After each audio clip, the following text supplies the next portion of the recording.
Hi, it's Ivy Slater. Welcome to today's Slater Success Live.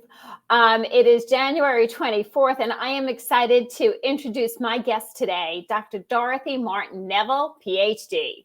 She's an international speaker, best-selling author, executive coach, consultant, also the founder of four companies, including Healing Arts and Science, and is a leader in the field of integrated health in the United States. For 19 years, she trained physicians, nurses, and other medical practitioners, as well as non-medically trained individuals in the field of energy medicine.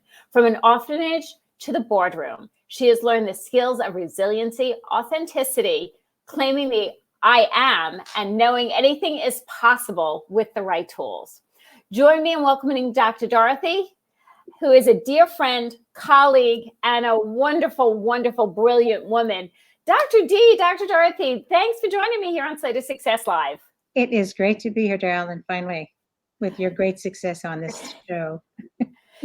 So I'm always going to say, viewers, as you scroll through this, it's a great opportunity for you to ask any questions, make comments, weigh in as you can.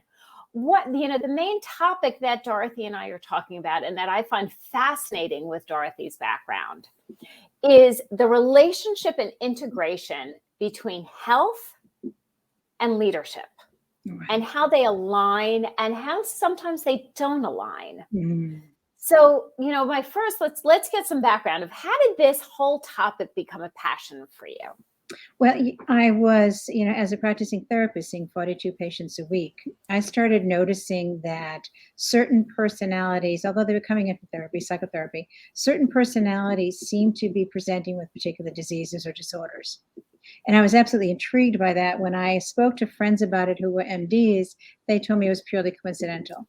When you recognize it becomes predictable, we've left coincidence far behind. So I went and became certified in 9 modalities of integrative healthcare to really understand how personalities, belief systems, stress patterns, and so forth impact the development of disease and disorders in the body. And eventually created my own method of integrative healthcare and ended up becoming a clinical instructor at the University of Connecticut Medical School, and receiving NIH grant funding to research my work, and on and on and on. So it just was intriguing to me to notice that how people develop their personality, how they develop their leadership style, how they develop the ways in which they hold stress really defines far more than predisposition, really defines how their illnesses develop. It's intriguing. I just love the industry. I love the field. So let's look at this a little bit. So you have been involved in this whole thing for eons. 30 years, yeah. So let's do a couple of ground strokes. Share a little bit of your background of how you got started in this. Well, I was trained traditionally as a therapist, as a psychotherapist. And okay, so it started with you were a trained psychotherapist, right. and I know I'm like asking questions on questions, but you packed so much in there. So you started as a psychotherapist, and you started seeing patients as psychotherapists do, and you started having these observations. Correct. And when I did, I noticed that certain personalities came in with fibromyalgia, which was the disease du jour. I mean, diseases are cyclical, and fibromyalgia was disease at that time.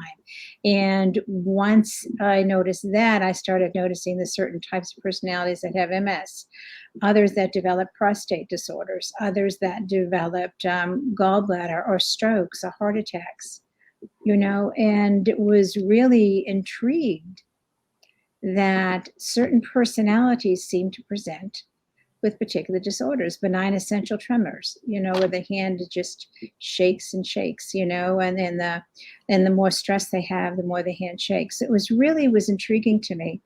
And I just decided to pursue it because it was a part of healthcare, and it was also a part of therapy, because if I could support them understanding how, if I understood it, I could then support them in understanding how they develop these patterns. And, I did this for 19 years, and at one point left the country, moved to Anguilla in the British West Indies for 10 years. And I was still commuting back and forth to US, I had amazing executive directors running a few of my companies. And so when I would come back every 2 months to teach or to speak, Wayne Dyer and I used to have the same speaking agent. And so she would book us to speak here in the Eastern Seaboard. And it just became more and more intriguing when I finally moved back to the States and people started coming in to see me for therapy again, because I had pretty much closed my practice. I started noticing they didn't need therapy. These were folks who didn't know how to do effective leadership. And so as I was working with them to look at where their difficulties were, it wasn't really in therapy, it was in leadership skills. It was defining how to be effective in their organizations, or if they worked in the corporate world, what was going on that their department wasn't working or their company wasn't working, depending on their position. Were they in the C-suite? Were they not in the C-suite? What was going on for them? And recognized it was the same, and that I could translate the personalities over to leadership styles. So when you started dividing, leadership has been talked about in so many ways over the years. We're both fairly heavily vested in leadership work with our clients as leadership coaches and consultants, et cetera, et cetera. Right. You started looking at the different styles of leadership and the relationship of what you were seeing on a medical perspective. Mm-hmm. Correct. So what did you mentioned fibromyalgia, you mentioned, which I know people with, we mentioned MS, which I know people with, right? Tremors. Oh, I know a few people with that. Sorry to say this, guys. What did you started to break down? Because that's an enormous amount of work when you start looking at somebody's leadership style aligned with the health issues that are arising. Mm-hmm. How did you start defining the various leadership styles? And before you answer this, viewers, as you're scrolling through and you're intrigued in this conversation that Dr. Dorothy and I are having about leadership styles and health and how this is applicable to our own well-beings, as well as those well-beings and leaders around us, feel free to pop in, ask any questions, leave any comments. Right. So leadership styles and what you noticed about health. How did you start defining about the leadership styles? What I noticed, again, in alignment with personality styles, that when you have leaders who were very creative, they're very artistic, they think out of the box. They're just amazing folks. What ends up happening is that this style of leadership, every company needs it. They're the one that they can take your idea and develop 5 to 6 different ways to use your product or your device, whatever you may have. They're also the ones that create different programs. They just have these wonderful creative ideas. They're not very good at actualizing them, at putting them into pragmatic application.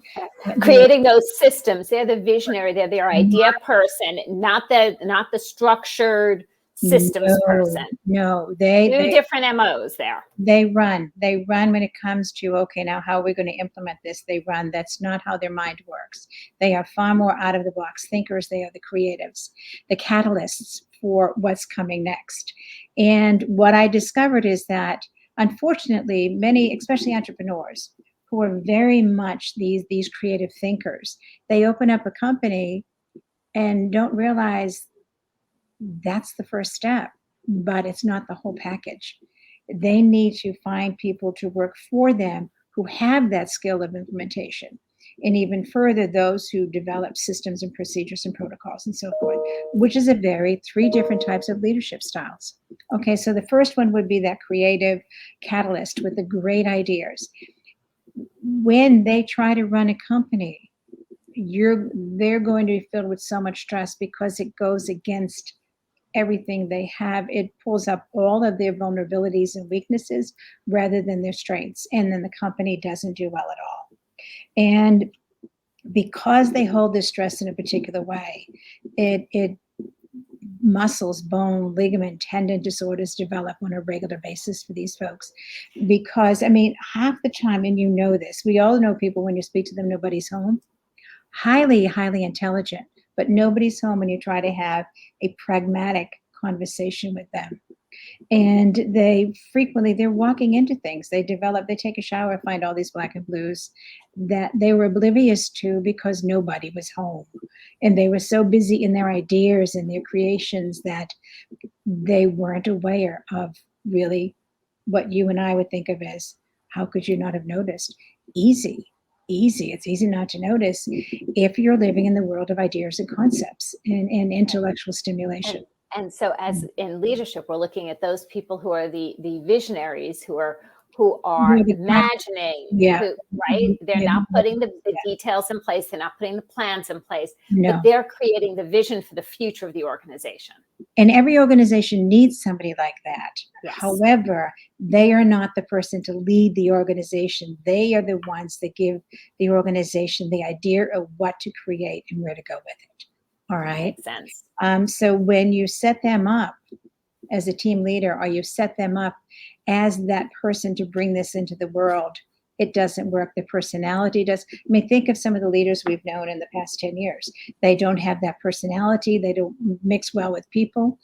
They're better up in their own world of creation and not working with folks. And then you have another style of leader who is the team leader. They have an amazing ability to recognize the needs of the people on their team. They recognize their strengths and they recognize their limitations. And they have this amazing ability to relate so well with people, and they can put them together so that even the weakest link of that chain is strengthened because they know how to put a team together. And they are the ones also that when you create a culture for your company, which every company needs a culture. Every company needs a culture. Go into other situations that, I think some of the ones we've seen fail miserably didn't have a culture. And so the organization, everybody in it created their own culture, which then we ended up with other difficulties. But when you can have somebody who creates amazing teams and works well with teams, again, they have a certain way of becoming stressed.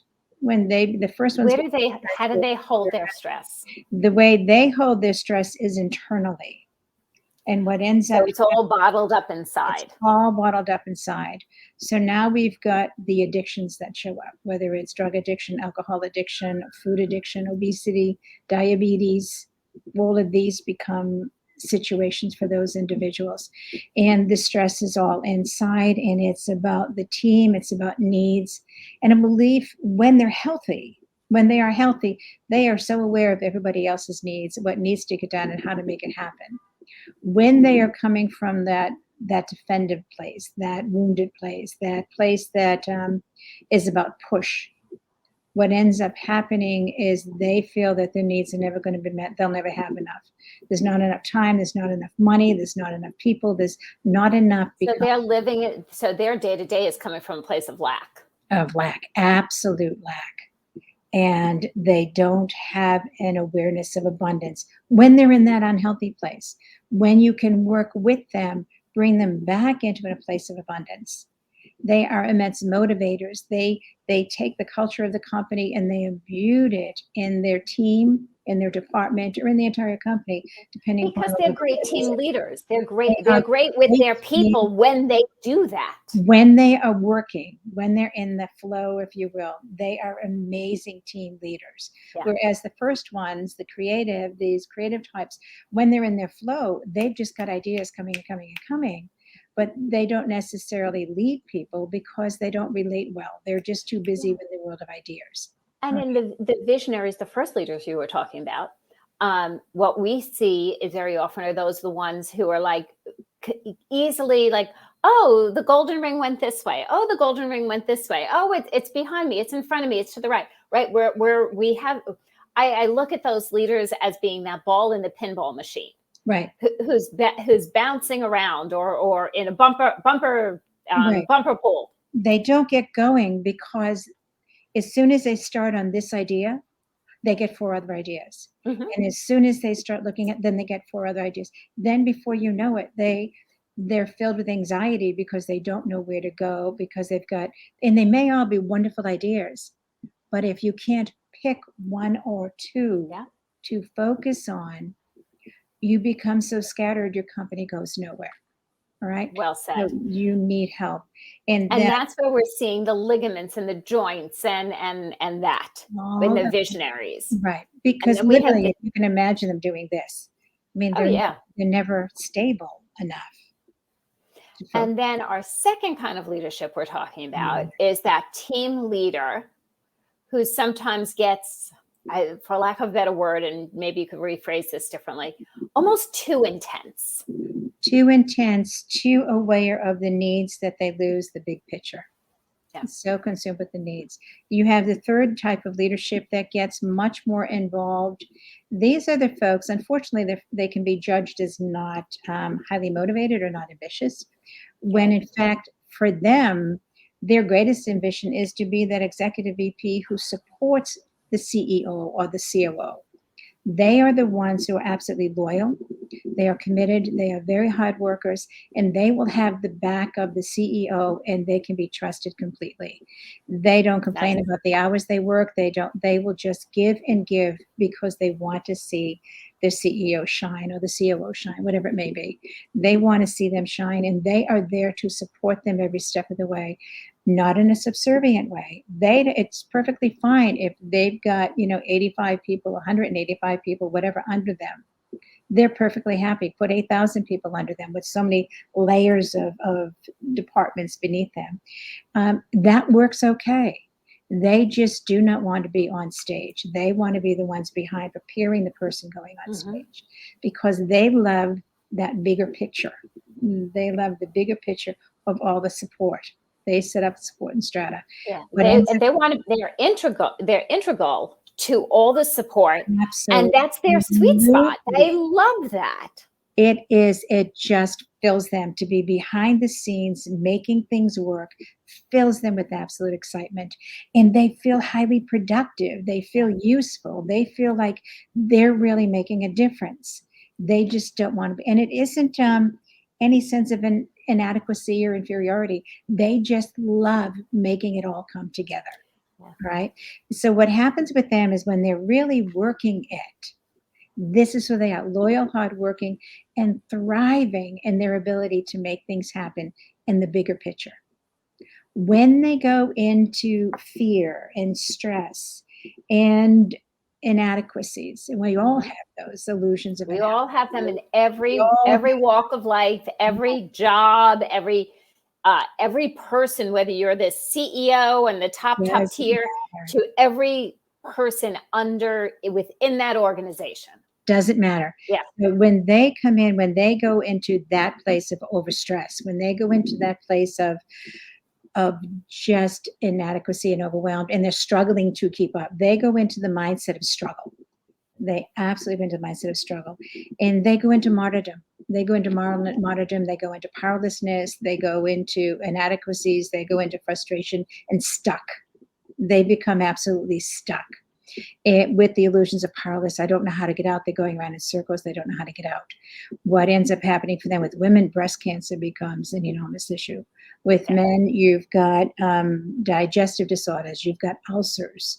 You've got all kinds of other conditions that can come about for them that keep them really in a great deal of inner pain. Their pain gets expressed through their body. So they're going to develop painful disorders. All right. Then you've moved into the fourth style. I only have five. The fourth style of leadership is that visionary. Now you've got the creative over here. Is the visionary, the one that can take your vision to the world. They love being center stage. They love making it to TV. They love making it to radio.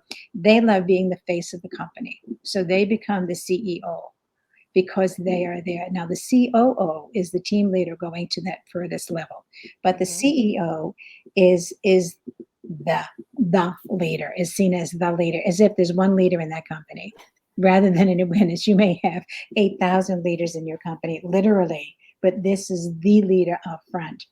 Who has to deal with frequently? It's him, but his or her own issues, because that's where the imposter syndrome comes in, with the illusion that if I am the leader, I should have all the answers to all things. When they're balanced, they know darn well no leader has all the answers to all things, which is why they have an amazing team around them. However, when they move into high stress, When they move into all of the shoulds, all of the illusions of the, Yeah, I hear you. all right, when they move into that mindset, all of a sudden the stress becomes massive. And they are the folks that do the huff and puff until they blow the house down. They become extremely intimidating, seductive, manipulative, whatever it takes to be in control. Their belief system is either I control or I get controlled. So consequently, my company controls or it gets controlled. And because control becomes this major driving force in their world, they lose touch with their authentic strengths. They lose touch with the real gifts they're bringing to the table. And they believe that their ability to control and be in charge of is what brings the gifts to the table, and they get lost. And because all of the energy is held like the huff and puff, I'm going to blow your house down type of persona, what ends up happening is the heart attacks come into play because the heart or heart disease, which is more of a long-term condition, and which is really all based on relationships, but they're not focused on relationship. They're focused on winning. They're focused on being in control. They're focused on really being the one in charge rather than sharing the power, sharing the responsibility, and really sharing the authenticity where everybody is building the other up. And then the last structure is one that you'll be very lovingly comfortable in. And the last one is that organizational leader, the Okay. one who frequently, not you, but frequently can work alone in a room by themselves and they're perfectly happy. They love every new product you develop because they get to write the procedures and the protocols. They get to create the systems. They get to make it happen in their world of systems and procedures and protocols. Yeah, I always hear them like the SOP, you need a great leader Wow, who's an SOP person, systems and operating, Yep. systems and procedures. I'm like, okay, who's here to do the SOPs? It's clearly not going to be Ivy. And every great organization, we want leaders in so many of these, in all of these areas. Right. But when we have those SOP people, systems and Right. systems and procedures, where's their default when the high stress comes in? When the high stress comes in for them, they need to be perfect. Being good enough is never enough. I had a client say to me yesterday, but I wasn't good enough. I said, excuse me, you were by far the top of the class. You were by far ahead of everybody else in the organization. But I should have known if I was perfect, I would have handled this. I would have foreseen this. I would have dealt with it before it happened. And this never would have been a problem. Take a deep breath. Welcome to humanity, Right. Because you are so great at what you do. Let's bring a touch of authenticity in here. Because we all have all 5 of these styles of leadership. The thing is, 1 or 2 of them are our greatest asset or our greatest strength. All right. We've got all 5, but in varying degrees, which is why somebody can be very much the visionary, but they're very much the third. They're very much that nurturer. They're very much the leader who wants to support. So they are very powerful and out there, but there's a softness, there's a warmth about them. Somebody else may be very much the person in control and lead, but they're also into procedures and protocols. So they're very rigid in addition to very controlling. All right. So now you've got a double liability that holds all the energy in the upper part of the body, because the one that does procedures and protocols that needs to be perfect, you can imagine they hold themselves very, very long and very tight. So that literally constipation becomes a major issue because they hold themselves so tight and long that their organs, the systems don't get to really be natural and authentic. It is far more important for them to be perfect and to be the highest achiever than it is to be real and authentic. So they get lost in the process of living up to an illusion of who they are supposed to be, and their diseases become much more about circulation. It becomes much more about the systems in the body, the adrenals, become very difficult. The immune systems become a problem, and strokes become an issue because of a belief that if I truly understood it, I could manage it. I could be perfect at it. I need to understand. So all of the energy, all of the disorders end up in the brain because the stress is carried in the thought process. One of my favorite lines is "Done is better than perfect," and to let go of perfection. Right. And so many of us continue to strive forward. And I think striving forward is great. And for myself, I've always looked as I'm looking to grow. I'm looking to advance. My years as a dancer all those years ago, I want to do a triple pirouette. I want to leap higher. I want to get right.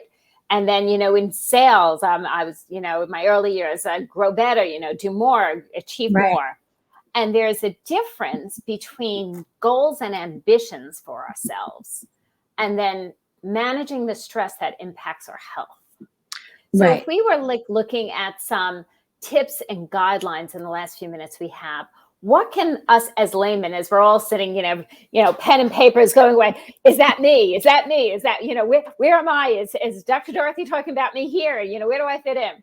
As we go and we let go of the self-analysis for a moment, and we look at, because the commonality I was listening to is when we revert back to the stress, when we revert back to the stressors. So what can we as leaders do for ourselves? It's the one, no matter what your style is, again, we have all 5. Stepping back, we know when we start to feel immensely stressed. We know when we're off our game. Rather than pushing through that, stop. And that's a tough one because the Western culture doesn't talk about stopping. But step back, because as soon as we have to get into a position of pushing through whatever the problem is, pushing through the deadlines, pushing through, we're not at our best. Mm-hmm. And the moment we are pushing, we've left our real creative self. We've left our authentic self. We've left the self that governs with our heart as well as our head. We're no longer involved with the team. We are now just pushing to get to the end zone. And you can do that for a short period. You can do that for an evening. You can do it for 2 or 3 evenings. But when that becomes a way of life, you've left it. And back just to your dance, as the analogy you were using, you can tell somebody who may do a perfect twirl, somebody who may do a perfect jump, that may be dramatically different than the dancer who expresses every emotion on stage. Exactly. And somebody in the audience is going to know that the perfect dancer is the one who expressed every emotion there and they were enraptured. Somebody else is going to know the perfect dancer had nothing to do with that. They didn't know what they were doing. The real perfect dancer had the perfect movement.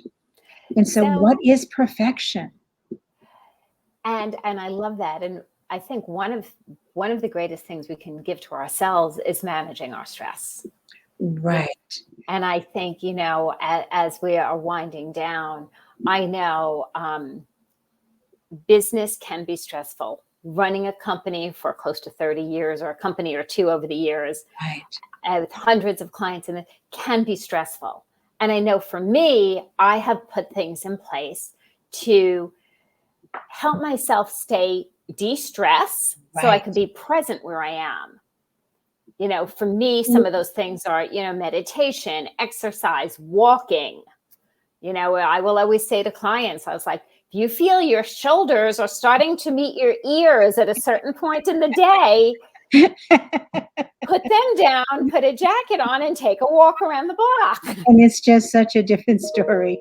But what are some of the ways that you see to keep stress down? Well, I think that there's a few things. When you take the time to take that walk around the block, or when you take the time to stop, for me, I put on music. I don't care if it's 1 song or 5 songs. When I put on music, it's like, all right. It's like everything comes down and I'm back. All right. Mm-hmm. It doesn't even matter. It could be, 80s, 70s, 60s. It could be anything. I don't care what the music is. There's a stop. Let's let go. Yeah. Because when we walk away from something and then come back from a different place, our productivity skyrockets. Productivity skyrockets, Yes, our joy efficiency, skyrockets. creativity, All seeing of different this. ways to do things is so You, important. for every one of these, your creativity is better. You see people in a different light, so you have more patience and understanding. You want to support them, but you realize good is okay. Great is nice, but perfect doesn't exist. And then over here, when you come into perfection and need to be the best at what? The best at repeat customers? Mhm. Or the best at the best service, the best, I will give you the best. If it kills the two of us, I will make sure you walk out of here with the best. Maybe they didn't want the best. Maybe they wanted that blue. And that's really what they were looking for. Take a deep breath. And then when it comes to the illusion of control, which none of us control a darn thing, you can have 42 lights outside your house. You can have all kinds of locks. You have an earthquake. Who was really in control, right? Exactly. And when And it I comes think to, taking yeah, care of ourselves and putting our health first is stop. a number one priority for all Yeah, of us, because we yeah, will be better leaders in the long run. right. And to me, it's prayer or meditation every morning and every evening. For Love some, it. it's journaling. For some, it's just reading. It doesn't matter. There's no one right way to do this. What works for you, and what worked for you 5 years ago may not be what works for you today. Fair. So noticing it's got to change as we change. Our ways of de-stressing change, and that's okay. So, as we continue to grow, can you share with our listeners and viewers how they could learn more about you and keep in touch? Thank you. They can contact my website, AskDrDorothy.com. They can drop me an email, Dorothy at AskDrDorothy.com. And I'm here. Oh, contact me through LinkedIn. I'm always here. I love what I do. I've done it for 30 years in different modalities. I did it as a teacher, I did it as a therapist, and now doing it as a coach in business and in leadership. It's when I can help leaders who say to me, and it's really quite funny, I need your help. And I'll say, why? Because my employees are all idiots. Okay, then I think I know where I need to start, and it may not be with the employees. So let's Exactly. take a look. So, So, yeah, thank you for joining me here today. thank you so much. And, viewers, listeners, continue to stay tuned. Dorothy and I are going to be keeping our eyes and ears on this stream going on through LinkedIn. Yeah, Feel free to check in. Let us know your comments, your questions. What questions do yeah, you have, and where are you getting tripped up with your leadership style, right. your health, your wellness, and most importantly, your growth? Because we are here to help you always achieve your goals, your dreams, and your desires. Always. Yeah. So, Dr. D, thank you so much for You're joining me so here welcome, today. Alan. I will speak to you soon. All righty. Thanks, son. Good to see you. Bye Good bye. to see you. And Slater Success Live has been a pleasure to join, and thank you for joining me here today. Stay tuned. We have an amazing guest coming on next Tuesday. That's February 1st at 4 p.m. And I'm going to be talking to Susan Catalano, who is a marketing and LinkedIn expert. So, want to learn a little bit about digital marketing? Want to learn a little bit about navigating LinkedIn? This is the place you want to be. Mark your calendars for next Tuesday at 4 p.m. Thank you for joining me, and let me know what your thoughts on your health and leadership.